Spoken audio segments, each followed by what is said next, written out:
से शायद कुछ ने ही महान जाति विरोधी योद्धा अय्यंकाली का नाम सुना हो। इसकी वजह समझी जा सकती है। अय्यंकाली उन जाति विरोधी योद्धाओं में से थे जिन्होंने ब्राह्मणवादियों और उनकी सत्ता से समानता का हक और मांग है हासिल करने के लिए एक जुझारू लड़ाई लड़ी और कामयाब हुए। उन्होंने सरकार का इंतजार नहीं किया जो बिरले ही ब्राह्मणवादियों और उच्च जाति के सामंतों के विरुद्ध की जाती थी, क्योंकि ये सामंती ब्राह्मणवादी शक्तियां तो शुरू से अंत तक ब्रिटिश सत्ता के चाटुकार और समर्थक रहीं। अय्यंकाली ने सुधारों के लिए प्रार्थनाएं और अर्जियां नहीं दी, बल्कि सड़क पर उतरकर ब्राह्मणवादियों की सत्ता को खुली चुनौती दी और उन्हें परास्त भी किया। अय्यंकाली ने सिद्ध किया कि दमित और उत्पीड़ित आबादी न सिर्फ लड़ सकती है बल्कि जीत भी सकती है। अय्यंकाली का संघर्ष आज के जाति उन्मूलन आंदोलन के लिए बेहद प्रासंगिक है। आज अय्यंकाली के संघर्ष को याद करना जाति उन्मूलन के आंदोलन को सुधारवाद व व्यवहारवाद के गोल चक्कर से निकालने के लिए जरूरी है। कौन थे अय्यंकाली? अय्यंकाली का जन्म 28 अगस्त 1963 को ब्रिटिश भारत के दक्षिण में त्रावणकोर की रियासत में तिरुवनंतपुरम जिला के वेंगनूर में हुआ था। उनका जन्म केरल की सर्वाधिक दमित व उत्पीड़ित दलित जातियों में से एक पुलियार जाति में हुआ था। त्रावणकोर में पुलियार लोगों को ब्राह्मणवादी पदानुक्रम में सबसे नीचे का स्थान दिया गया था। उन्हें नायर जाति के जमींदारों से लेकर ब्राह्मणों तक के अपमानजनक और बर्बर किस्म के दमन और उत्पीड़न का सामना करना पड़ता था। इस स्थिति ने अय्यंकाली के दिल में बगावत की आग को जलाया। शुरुआत में वे अपने अन्य पुलियार दोस्तों के साथ मिलकर काम के बाद ऐसे गीतों और नृत्यों का सृजन करने लगे जो कि इस स्थिति के खिलाफ आवाज उठाते थे। इसके कारण कई युवा दलित उनसे जुड़ने लगे। अय्यंकाली शुरू से ही समझते थे कि उच्च जातियों द्वारा दलितों के दमन और उनके खिलाफ की जाने वाली हिंसा के प्रश्न पर अंग्रेज सरकार कुछ नहीं करने वाली है। इसीलिए इस दमन और हिंसा का जवाब उन्होंने खुद सड़कों पर देने का रास्ता अपनाया। उनके इर्द गिर्द एकत्र युवाओं का एक समूह अस्तित्व में आने लगा और यह समूह हर हमले का जवाब ब्राह्मणवादियों को सड़कों पर देने लगा। यह हिंसा वास्तव में आत्मरक्षा के लिए की जाने वाली हिंसा थी, लेकिन इस प्रकार के जवाबी हमलों ने ब्राह्मणवादी शक्तियों को सख्ते में ला दिया। अय्यंकाली के इस रास्ते के चलते दलित आम मेहनतकश आबादी उन्हें चाहने लगी और उन्हें कई प्रकार की उपाधियां देने लगी, जैसे कि उर्पिल्लई और मूथपिल्ला। अय्यंकाली कई प्रकार के धार्मिक सुधारकों से प्रभावित हुए, जिनमें अय्यावु स्वामिकल और नारायण गुरु प्रमुख थे। ये दोनों ही हिंदू धर्म के भीतर जातिगत भेदभाव के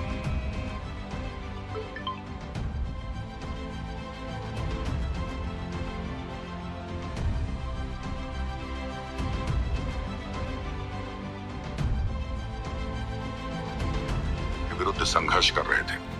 मानवतावाद इनके धार्मिक दर्शन का आधार था।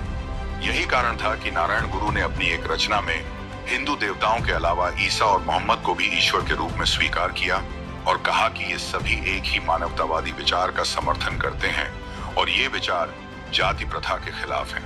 अय्यंकाली दार्शनिक तौर पर धार्मिक सुधार आंदोलन से आगे नहीं गए। इस रूप में वे एक सामाजिक व राजनीतिक क्रांतिकारी तो थे, लेकिन वैज्ञानिक भौतिकवादी दृष्टिकोण तक नहीं पहुंच पाए थे। इसका एक कारण यह था कि अय्यंकाली निरक्षर थे और उनके पास विज्ञान का कोई शिक्षण नहीं था। साथ ही उनके समय के केरल के समाज में तर्कवाद और भौतिकवाद को स्थापित करने की लड़ाई अब भी अपने भ्रूण रूप में ही थी।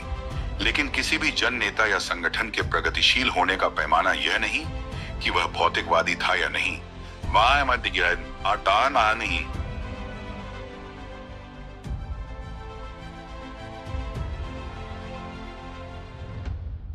बल्कि यह होता है कि वह अपने दौर के दमन और शोषण के खिलाफ क्रांतिकारी तरीके से लड़ता है या नहीं, यानी वह दमनकारी सत्ता के विरोधी नजरिए को अपनाता है या नहीं। यदि कोई भौतिकवाद को मानकर भी राजनीतिक तौर पर सुधारवाद और व्यवहारवाद पर चले रहा, तो ऐतिहासिक तौर पर वह क्रांतिकारी प्रगतिशील नहीं माना जा सकता है। अगर यह बात न समझी जाए तो पूरे मानव इतिहास में वैज्ञानिक भौतिकवादियों के अलावा कोई प्रगतिशील ही नहीं रह जाएगा। न स्पार्टकस, न मौर्य काल में हुए पहले शूद्रों व दलितों के विद्रोह के नेता, न बिरसा मुंडा, न चीनी ताइपी किसान विद्रोह के नेता, और न ही हमारे देश में अंग्रेजों के खिलाफ हथियार उठाने वाली शुरुआती क्रांतिकारी धाराएं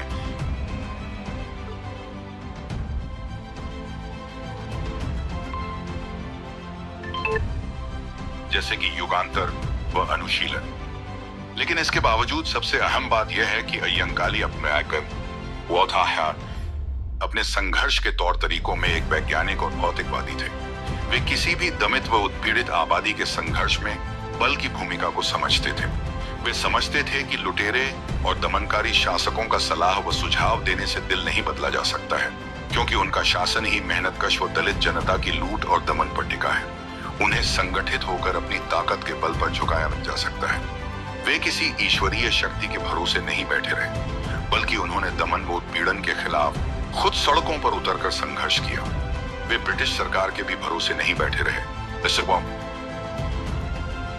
बल्कि संगठित जन के बल प्रयोग से ब्राह्मणवादी शक्तियों को झुकने पर मजबूर कर दिया। अय्यंकाली का महत्व आज सबसे ज्यादा इसी बात के लिए है। आज भी सुधारवाद और व्यवहारवाद की सोच जाति उन्मूलन के आंदोलन पर हावी है। यह सोच इस आंदोलन को कई दशकों से सरकार को अर्जियां देने, प्रार्थनाएं करने, इस या उस पूंजीवादी पार्टी की पूंछ पकड़कर चलने और अस्मितावाद की खोखली सोच से आगे नहीं जाने दे रही है। ऐसे में जाति अंत के आंदोलन को सही रूप में आगे ले जाने के लिए अय्यंकाली के आंदोलन की विरासत बेहद अहम है। अफसोस की बात है कि अधिकांश मेहनतकश दलित भाई और बहन इसके बारे में जानते ही नहीं है, क्योंकि जिस प्रकार भारत की पूंजीवादी सत्ता ने दलित आंदोलन में सुधारवाद और व्यवहारवाद की प्रवृत्ति को बढ़ावा दिया, उसी प्रकार इसने ऐसे सभी जाति विरोधी योद्धाओं की विरासत को जनता से छिपाया और दूर किया, जो कि जाति अंत की लड़ाई में क्रांतिकारी तरीके से सत्ता विरोधी रास्ते को अपनाते थे। अय्यंकाली ने क्या किया था? अय्यंकाली ने खुले तौर पर ब्राह्मणवादी वर्चस्व को चुनौती देते हुए 1993 में एक ऐसा आंदोलन शुरू किया जिसने केरल के समाज की तस्वीर को बदल डाला। अय्यंकाली ने एक बैलगाड़ी खरीदी और जिसकी आज्ञा उस समय दलितों को नहीं थी, ऐसे कपड़े पहने जिनका अधिकार केवल उच्च जातियों को था, और एक सार्वजनिक सड़क के बीचों बीच हाथ में एक हथियार लिए निकल पड़े। उस समय पुलैयारों व अन्य दलितों को यह अधिकार नहीं हासिल था कि वे सार्वजनिक सड़कों पर चल सकें। उन्हें सड़कों के किनारे मिट्टी व कीचड़ में चलना पड़ता था। जब अय्यंकाली ने यह विद्रोह की कार्रवाई की तो ब्राह्मणों व अन्य उच्च जाति के लोगों में गुस्से की लहर दौड़ गई, लेकिन अय्यंकाली के हाथों में हथियार देखकर किसी को भी उन्हें रोकने की हिम्मत नहीं हुई। अय्यंकाली की इस कार्रवाई से पूरे त्रावणकोर रियासत के दलितों में एक लहर फैल गई। जगह जगह दलितों ने इसी प्रकार की बगावती कार्रवाई को अंजाम देना शुरू किया। इसकी वजह से कई जगहों पर दलितों व उच्च जातियों की सामंती शक्तियों के बीच सड़कों पर हिंस्र टकराव हुए। इनको चेलियार दंगों के नाम से जाना जाता है। दोनों ही पक्षों के लोग हताहत हुए, लेकिन इन विद्रोहों के कारण 1900 तक यह स्थिति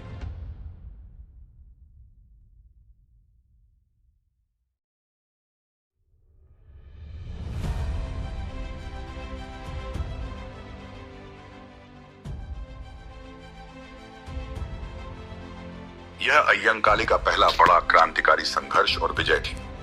कुछ पुलैयारों को ईसाई मिशनरी स्कूलों में शिक्षा का सीमित अधिकार प्राप्त हुआ था, लेकिन शिक्षा पाने के लिए उन्हें ईसाई धर्म को अपनाना होता था। लेकिन अय्यंकाली का मानना था कि सभी सार्वजनिक स्कूलों में दलितों को बराबरी से शिक्षा का अधिकार होना चाहिए। ब्रिटिश सरकार ने कहने के लिए 1907 में दलित बच्चों को सरकारी स्कूलों में दाखिले का अधिकार दिया, लेकिन स्थानीय अधिकारी आराम से यह अधिकार छीन लेते थे। ऐसा नहीं था कि ब्रिटिश सरकार को यह पता नहीं था, लेकिन उसने कभी भी ऐसे ब्राह्मणवादियों के खिलाफ कोई कार्रवाई नहीं की, क्योंकि भारत में ब्रिटिश सत्ता के सबसे प्रमुख समर्थन आधार ब्राह्मणवादी सामंती शक्तियां ही थी। अय्यंकाली ने 1907 में ही साधु जन प्रपालना परिषद गरीबों की सुरक्षा हेतु संगठन बनाया था। पहले तो अय्यंकाली ने पुलियारों द्वारा संचालित स्कूलों को स्थापित करने के लिए आंदोलन किया, लेकिन इसके बाद उन्होंने उनका आंदोलन सरकार और ब्राह्मणवादी सामंतों के विरुद्ध बन गया। इसका कारण यह था कि उन्होंने एक दलित बच्ची का दाखिला एक सरकारी स्कूल में करवाने का प्रयास किया, लेकिन इसके जवाब में ब्राह्मणवादियों ने दलितों पर हिंस्र हमले किए और उरुटम्बलम में एक स्कूल को जला दिया। इसके जवाब में अय्यंकाली ने सभी खेतीहर मजदूरों की एक हड़ताल संगठित की। इनमें से अधिकांश दलित थे। यह आधुनिक भारत में खेतीहर मजदूरों की पहली हड़ताल थी। इस हड़ताल को अय्यंकली ने तब तक जारी रखा जब तक कि सभी दलित बच्चों को सरकारी स्कूलों में बिना रोक टोक दाखिले का अधिकार नहीं मिल गया। यह आधुनिक भारत के इतिहास में खेतीहर मजदूरों की पहली हड़ताल थी। इस दौरान जब भी दलितों पर उच्च जाति के सामंतों ने हमले किए तो अय्यंकाली के संगठन के नेतृत्व में दलितों ने भी जवाबी हमले किए।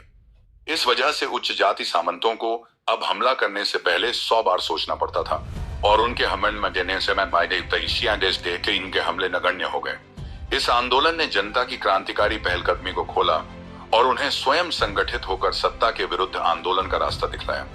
यह उस समय बहुत बड़ी बात थी।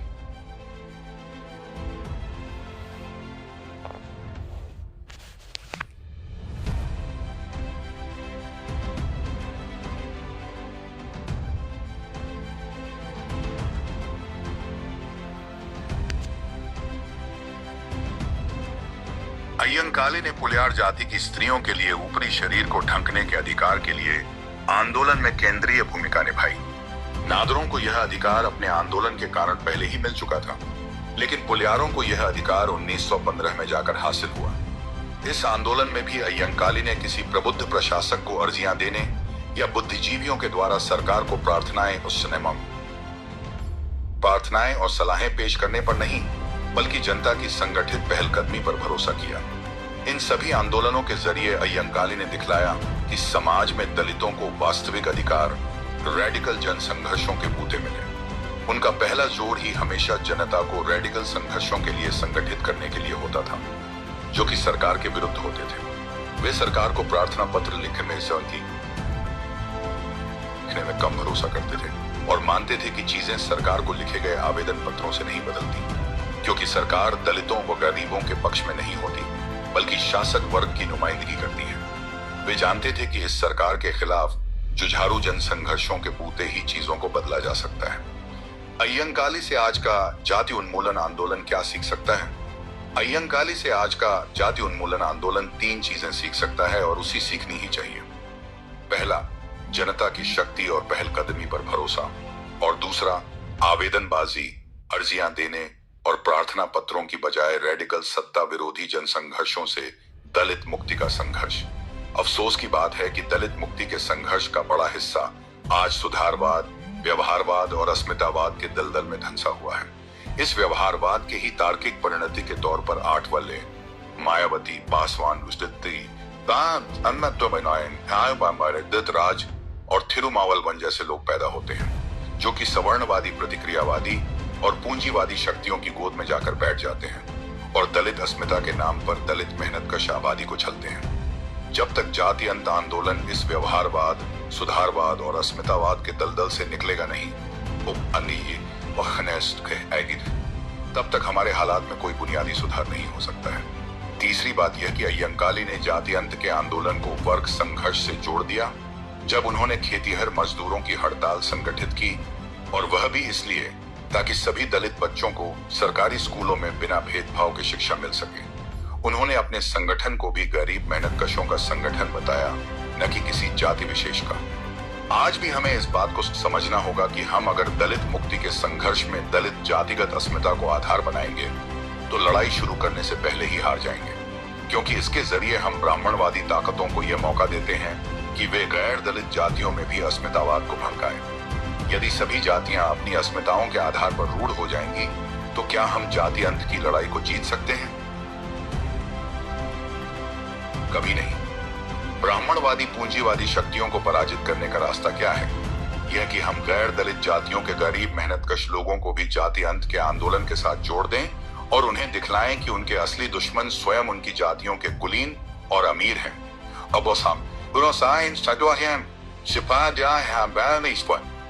जो कि सारे संसाधनों पर कब्जा जमा कर बैठे हैं। समस्त मेहनतकशों की वर्ग एकता के बूते ही दलित मेहनतकश आबादी मेहनतकशों के तौर पर अपने हकों को भी जीत सकती है और साथ ही जाति अंत के जरिए अपनी मुक्ति को हासिल कर सकती है।